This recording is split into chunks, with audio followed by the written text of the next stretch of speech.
LeggLife podcast. My name is Adam. My name is Sherry. Sherry Beth, what episode is this? 105. Episode 105, and it's our last episode of 2023. Yeah. And we thought the way we would end this year is by looking back. Not necessarily looking forward to 2024. We decided we're not going to do resolutions this year. We'll talk a little bit about that in this episode. Yeah. But we also think it's healthy just to kind of glance back at the year and ask the question, what are the lessons that we learned this year? Yeah, which I do think. I does think. I do think kind of transfers into the following year. Like, what are the things that you learned from the previous year that you want to carry with you into the next? Well, and honestly, what I love about what you just said is that when I think about 2024, I don't think about resolutions. I think about the things we're going to talk about in this episode. I want them to be more true next year. Yep, I agree with that. You know, it's like these are the seeds that were planted this year that I just want to keep growing next year. Yeah. So we're going to jump into it, and we don't have a ton of them, but there's a few of them that we've just been discussing, things that we've kind of learned and things that were taken away. Sherry Beth, what's the first one for you? So we did make a list because I'm really bad about like just coming up with things off the top of my head. Sherry needs things written down. I do.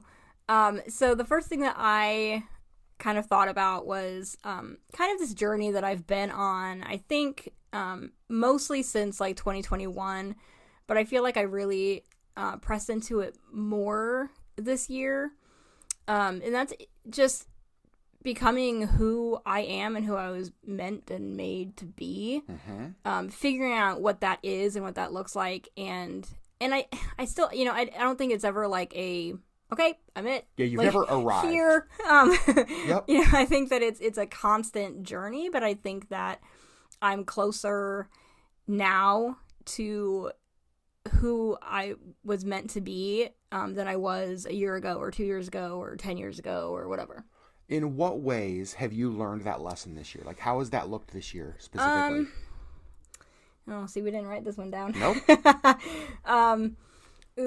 I think... We'll touch on this a little bit later, but I think that my new job that I got this year has been a big thing for me. I think that I'm kind of realizing the way that my brain works and the things that I'm really good at, as opposed to and the things that I enjoy doing, as opposed to things that I'm just good at but I hate doing. Mm-hmm. And yeah, so I think that's a big one. And I think beliefs and kind of tweaking my worldview and that kind of stuff, I think those have moved forward. So you feel like in 2023, that's a lesson that you've learned, and those are some of the ways that's kind of coming out. Yes. And things like tattoos, obviously. Things like tattoos, yeah. Yeah. Yeah. I think that's been a big one. When I think that is and this is kind of what you said, that this is a multi-year lesson. Yep. It's one of those things that you don't learn over the course of like a short period of time. Right. And I think I love how you said you never fully arrive at that. It's kind of like the tattoo you got this year, evolve. Yeah. Right? There's constant growth. There's constant change. There's constant evolution of us as people into a constantly better version of ourselves. Yes. And so when I heard you talk the other night about this as one of your lessons, one of the thoughts that I had was how, you know, thinking about like moving forward, it's like I want to be more true to myself in 2024 even than I was in 2023. Yes. Like, let that growth continue. Yep, and I think that, you know, I mean, tattoos, I think, are kind of an outward expression of that. So I love the tattoos that I got. I think they're all meaningful, the 3 that I got this year. Mm-hmm. And I would like that to continue in 2024, more tattoos that mean something to me and push me forward into who I'm meant to be, and not necessarily just tattoos. Exactly. I've been thinking piercings and that kind of stuff too, that I, you know, things that I've just kind of always wanted and have never really gotten. So, yeah. Well, I think it's that shedding off of the who you're supposed to be or who you should be. The image that I was given. And the putting on of who you really are. Yeah. Okay, I love that. What a great lesson to have continued to learn. Yeah. I think for me, my first one is just, and a lot of mine, and we even talked about this the other night, a lot of mine come out of the situation with Mom this year. Mm-hmm. That's, that is that was a very overarching, it's a life-altering kind of thing to go through. And I think that as with any traumatic or pain or heavy thing you go through, it has the opportunity to break you or grow you, right? I know people who have gone through serious illness and death and sickness and all that kind of stuff, and it kind of ruins them. Right. Right? It's like, it's just, you never come back from that. But I also know people who have used that as a opportunity for growth. And I'm really trying to have that mindset.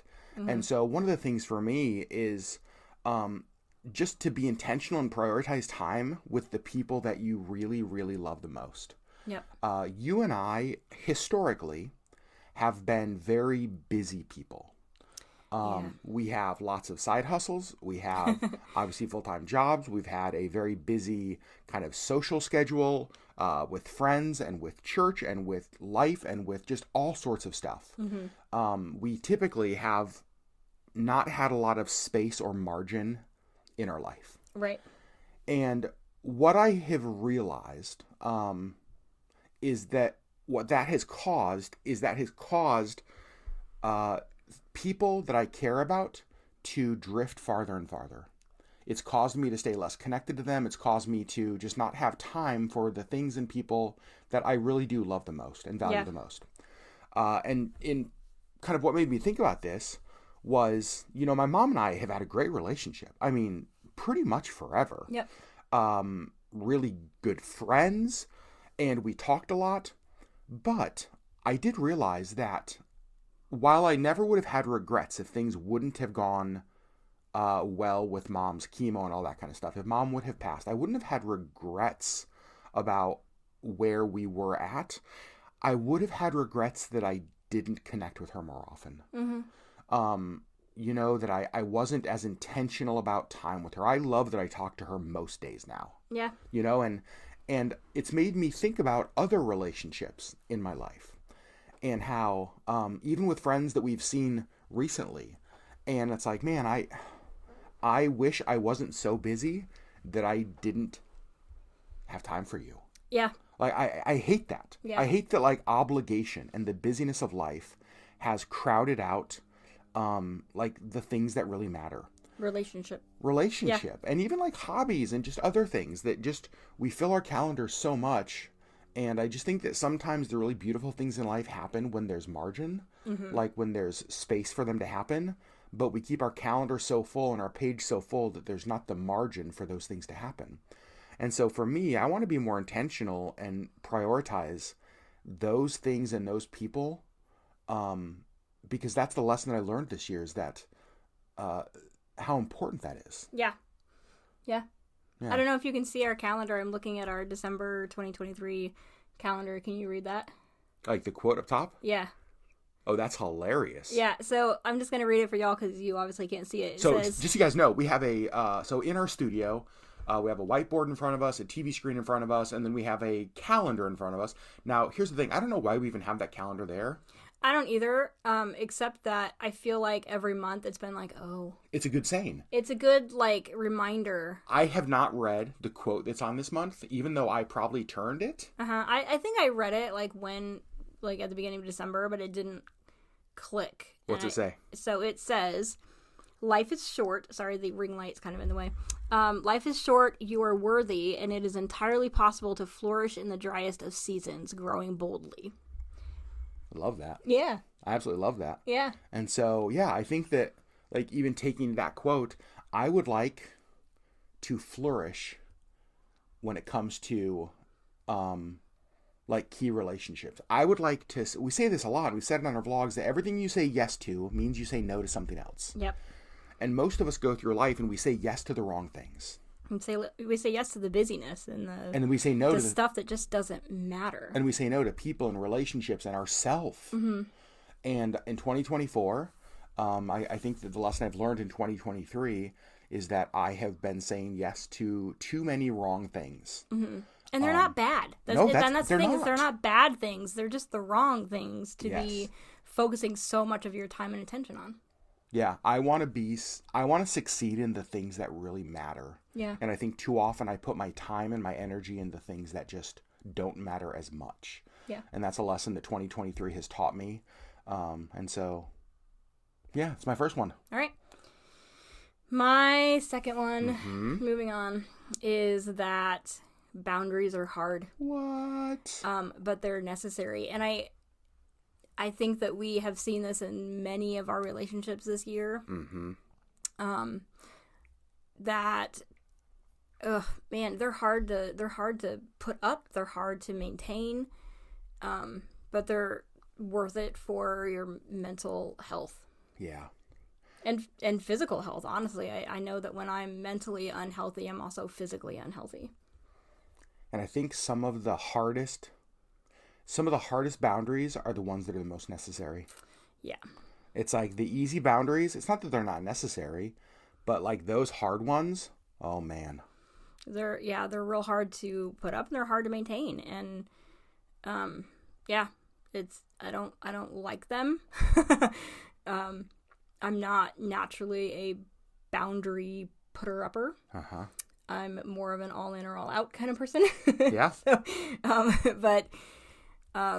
I have one of the lessons I learned this year is that they are necessary for my health and our health. Yeah, and I think that boundaries are, you just talked about you being an all-in or all-out person. Mm-hmm. Boundaries, you would rather give a very few people that you trust completely a lot of access, a few very, very close friends, confidants, all that kind of stuff, Mm-hmm. and like no associates.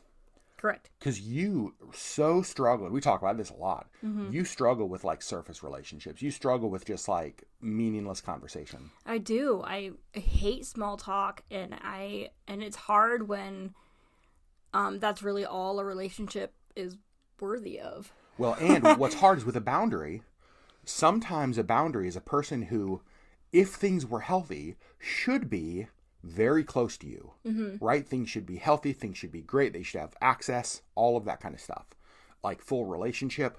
But a boundary might say, actually, all you get of me is like surface. All you get is small talk because you've not proven that you can have full access in a healthy way. Right. And that's hard for you because you'd almost rather not have a relationship Right. than have small talk. And that's what I mean by like an all in or all out. Like I would rather have just this handful of people that I trust implicitly, and then literally nobody else in my life that gets any access at all, than to have just some relationship here and some here, and like it's I hate it.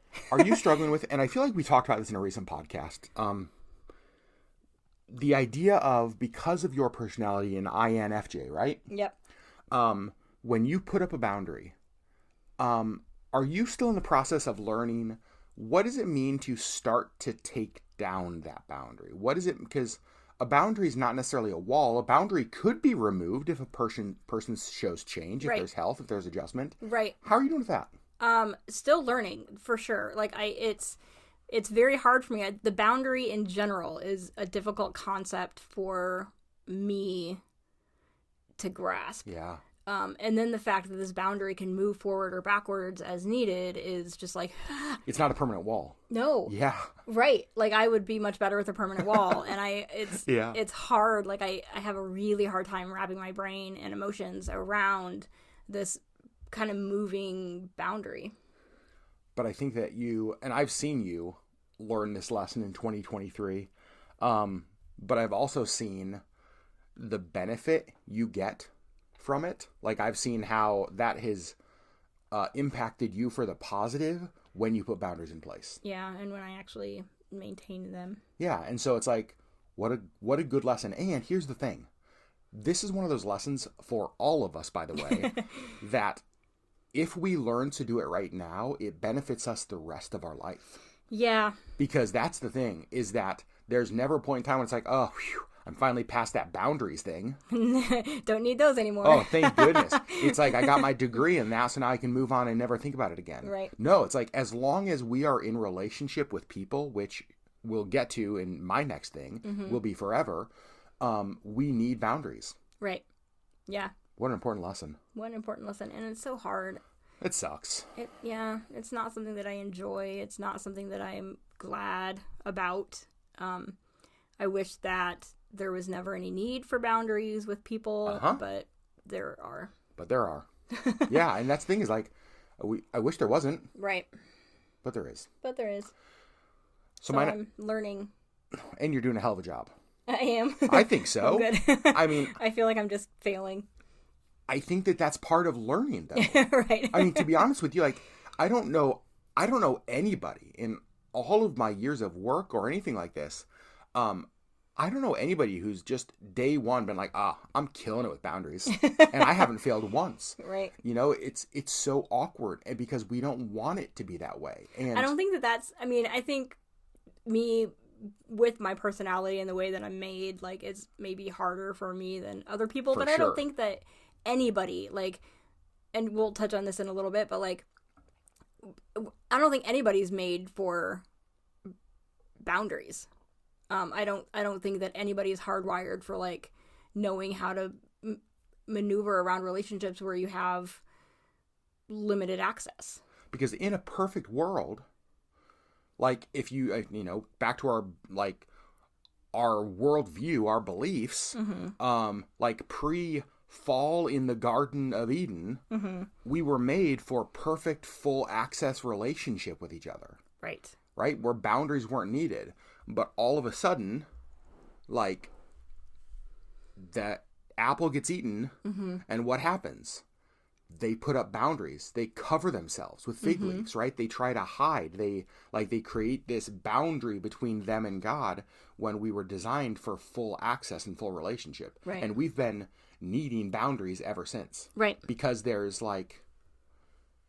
we screw up. Right. And here's the thing. I've actually been trying to remind myself of this lately.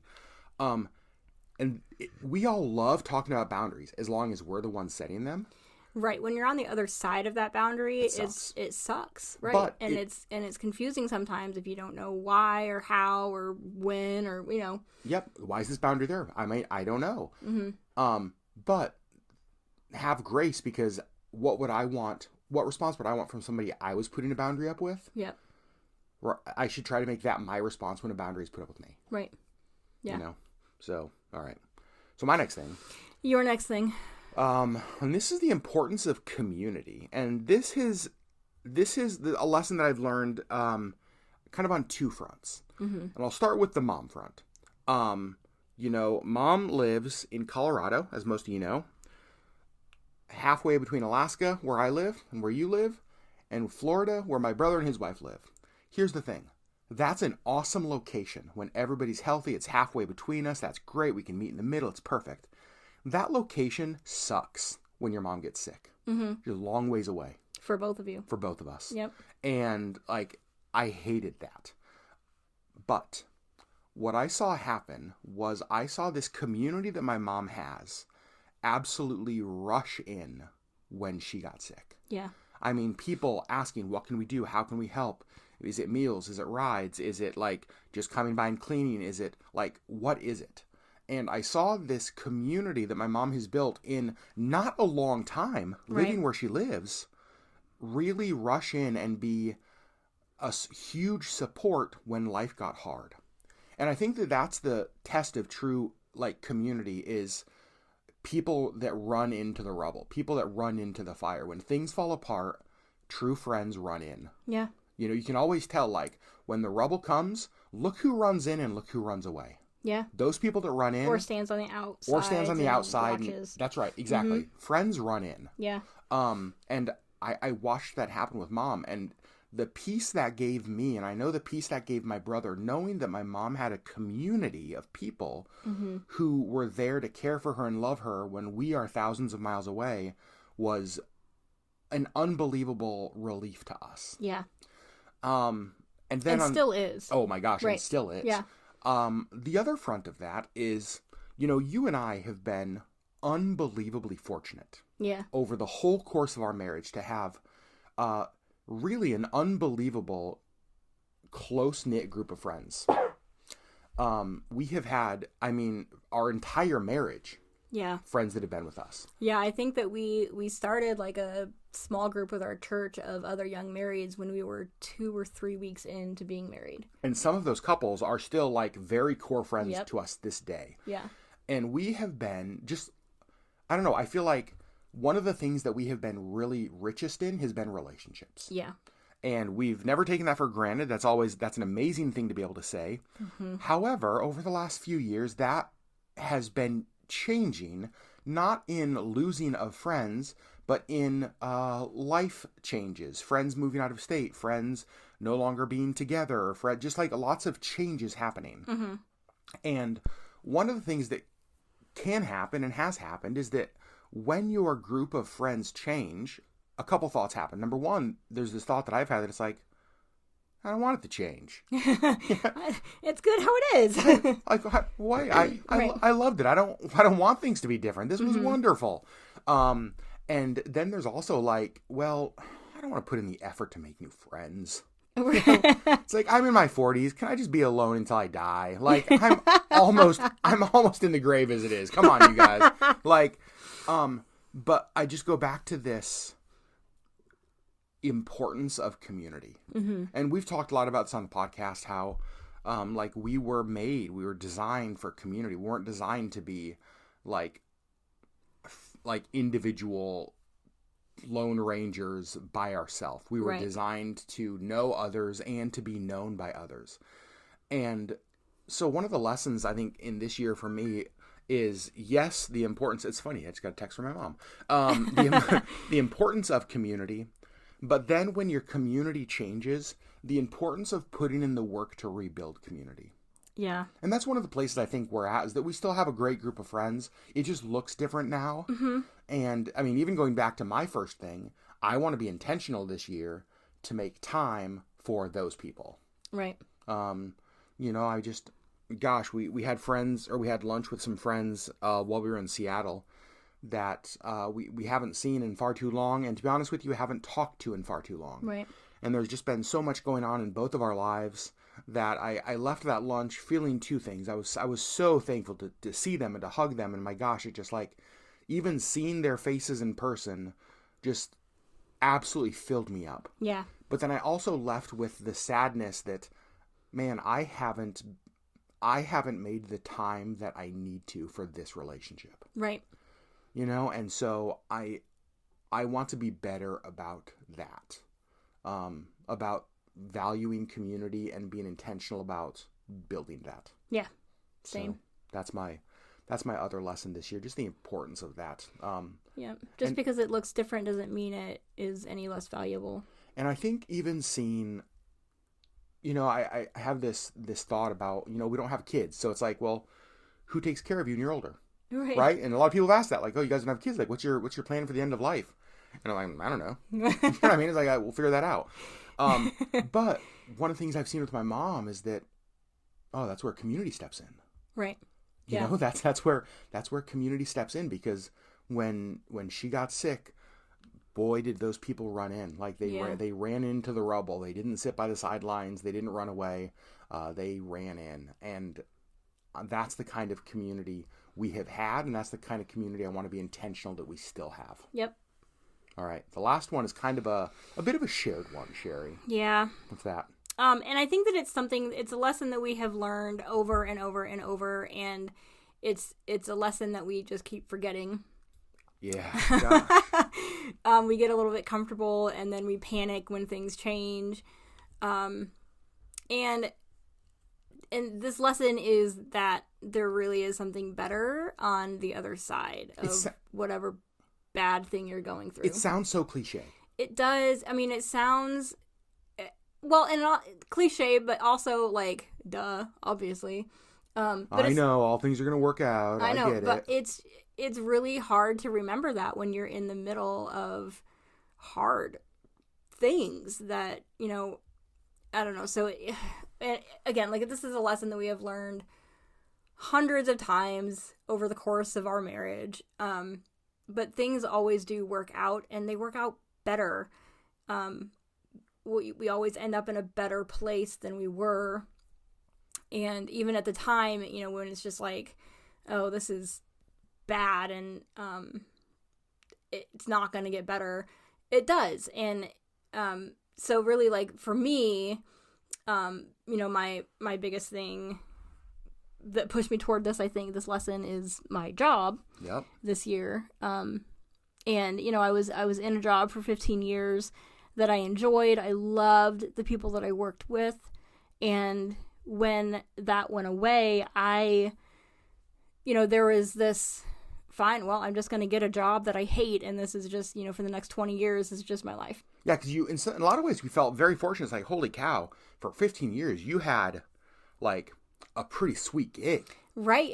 And you know, and like, you know, I don't know, you can find a job that's a job that's a job. It doesn't matter. But like this job I was good at, and like I said, I loved the people that I worked with, and that for me is really hard to duplicate. Totally. And that was my biggest fear, is like, well, I'm just going to get a job, but and you know, it might be a job that I'm good at and that I enjoy doing, but I'm not going to be able to have those kinds of relationships with the people I work with. Like, that's a once in a million kind of thing. Like, it's not going to happen. Yeah, your belief when everything went down at the last job was that, well, whatever I get next will be a step backwards.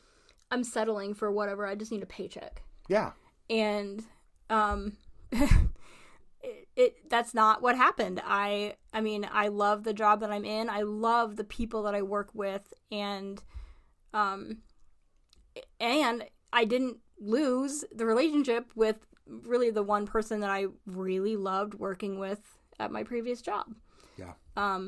She and I are still very close, and I love that. Like, our, you know, again, going back to, like, our relationship looks different because we're not working together every day. But that just means that we're just more intentional about seeing each other and communicating more.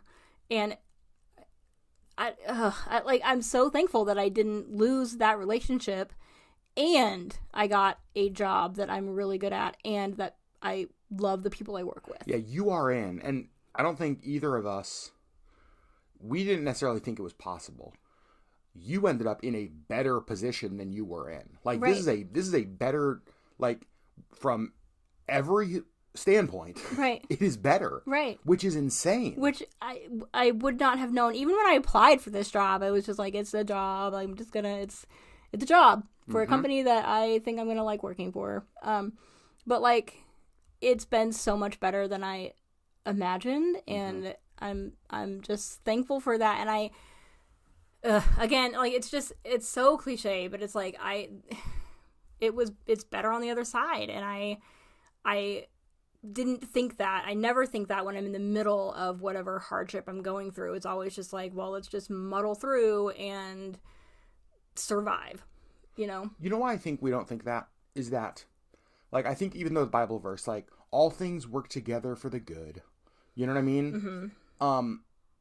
And sometimes when you're in the middle of, like, a shitstorm and somebody, like, says that to you, you're just like, shut up. It's like, it's not better now. I don't want to hear it. So that's what I was just going to say, is that the reality is that sometimes in the middle of it, people throw those, like, sayings around as those things around. Mm-hmm. The problem is that, yeah, but it's not better yet. Right. It's not better now. Right. Which doesn't help. Which doesn't help. Yes, it will be. Mm-hmm. And we've seen that this year. Again, your job for sure, the biggest reminder of that. Right. Because oh my gosh, there are so many times, like, that things happen at your new job, and I'm just like, holy crap, like, this is literally perfect. Right. You know, like, yeah. I can't believe that somehow, through a really hard situation, you ended up in such a better place. Right. It's crazy. Right. But in the middle of it, it wasn't better. In the middle of it wasn't better, and it was hard, and there was some panic, and there was some unbelief that it was going to get better. Yeah. Yeah. I think that is, I think that that is one of those lessons that you learn 1,000 times through life and you forget 1,000 times through life. Right. Because every time something bad happens or something hard happens, it's easy to look at the current reality. The yeah, but. Right. The yeah, but it's not better now. And I just want to say, I actually think that that is a very valid feeling and emotion. Right. Because in the moment, it's not better. Right. And so all of those other feelings of panic, of fear, of concern, of all that, like, I think that's valid stuff. But I think the key is to not let it sink you. And that's the thing I love, is you don't let it sink you. Right. And now you got as many free cruises as you want. Free cruises. Are you kidding me? Like, how does that happen? How in the world does that happen? And people that I love working with. That's what I mean. And like people it's not just the job itself and the benefits, although those are great, but it's the people that I work with. I can genuinely say, you've been there, what, probably almost 10 months now. 9-10 months. In your 10 months at your job, I have not heard one time you ever say anything negative or bad about a single person you work with. Because I don't have anything negative about it. No, that's what I mean. Like... But Sherry, that's like that's crazy. Right. Like that's crazy to be able to say. I know. I love that. I do too. But earlier this year, boy, we were sure panicking. Right. 11 months ago, I was panicking. Golly. And I was just ready to just settle for whatever job and just make it through. And I think that that's really healthy, that because looking back on these lessons, whether it's that reminder that, you know, even when bad happens, like, things really will work out. They might not work out immediately. They might not always work out the way that this one did, but... Or the way you think that it should. Yeah, or the way you think that it should. Or whether it's like the change in community, or whether it is the need to be less busy and more intentional. Like, all of those lessons that we learned this year, I think that that helps us, like we were saying, looking forward. Like, we could come up with a list of resolutions. You know what I mean? Like, here's the 15 things. But I think for me, I want those seeds that were planted in 2023 just to keep growing. Yeah. Like, there were a lot of good things that happened. There were a lot of good things that we've learned, even in a hard year. And I want more of the good stuff. Right. And I think that those are going to be better and healthier than like a resolution that's going to fall apart on January 4th. Like, I think that it's like, I think looking back at lessons you've learned and wanting to continue to grow those is much healthier.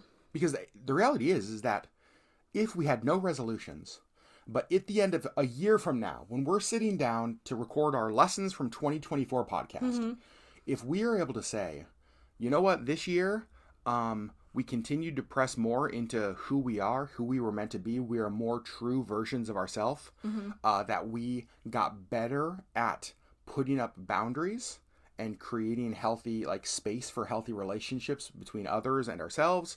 That when hard things happened, we didn't default to panic, but we really did see that there's something better on the other side, that we were less busy, but more intentional, that we got to spend more time with people who really matter, more phone calls, more letters to grandparents, more like coffee dates with friends that we don't get to see, that our community is stronger than it has been. If those are the things that we get to say in a year from now, what a successful year. Right. Like, those are the things in life to succeed in. Right. I agree. And I think that that's one of these thoughts that's been rattling around my head a bunch, is just that I want to succeed in the things that really matter. And if I'm honest with myself and I sit down and I say, what are the things in life that really, really do matter? There's only a few. Right. You know? There's not many. There's not many. That like, really, truly matter. There's not, yeah, that's right. If I could pick 3 things and say, you know, because I think one of the things that I do, and this goes back to a friend of mine who said that I'm an obsession looking for a compulsion. I tend to give a little piece of myself to a lot of things. And I think, and God, I just sound old now. I was going to say, as I'm getting older, I'm just seeing the error in that way. I'm seeing, and again, even watching, you know, Mom's situation, shines a light on the things that really matter. And you realize, I've spent a lot of time on things that I ultimately don't care about. Right. So damn it, let's spend time on things we do. Yeah. God. So good. Yeah. Friends, here's what we want to know from you. What lessons did you learn this year? As you look back on 2023, what are some things that really have stood out to you? What are some lessons that you have learned that you're hoping to continue to grow into the new year? And I'm just even looking at that quote again. Life is short, you are worthy, and it is entirely possible to flourish in the driest of seasons, growing boldly. Yeah. I love that. Yeah. That's so good. I want to get another one of those calendars that's just like these little inspirational quotes. It would be helpful though if I looked at it before the end of the month. Sure. Sure. Maybe that will be my one resolution. Hey Adam, read the calendars. Read the damn calendar. Hey Adam, read the damn calendar. Oh my God, we should make a Hey Adam, read the damn calendar with just like important quotes throughout the year. You know what we should do is once a month do a podcast on whatever the quote is. Oh, Sherry. Oh, Sherry. Dang, look at you. I know. That's a coming up without ears. Oh, what an idea. You're the ideas lady. I know. Okay, so here's what we want you to do. Yes. We do want to know what your lessons are, and Yep. here's how you do that. How do they do it, Sherry?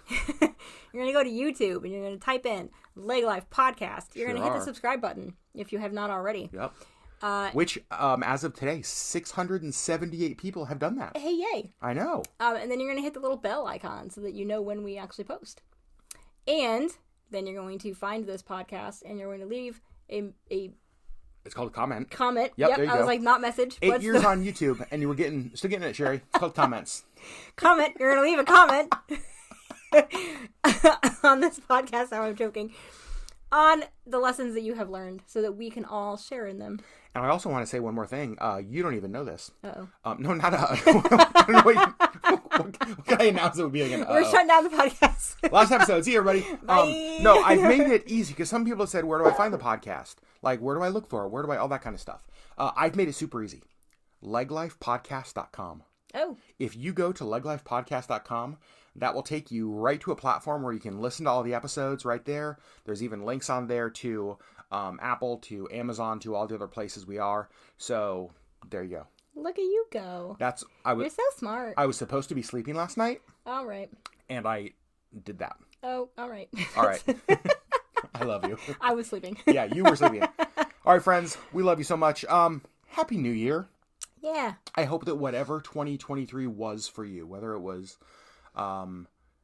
absolutely crappy or really, really wonderful or even somewhere in between, that 2024 is a year of better. Is a year of flourishing. Flourishing, growing boldly. Whew. Boom. I mean, I feel like that needs to be another tattoo. Grow boldly. Grow boldly? Yeah. Mine could be grow baldly because I'm losing my hair. All right, friends. We love you. We'll see you on the next LeggLife podcast. Bye. Bye.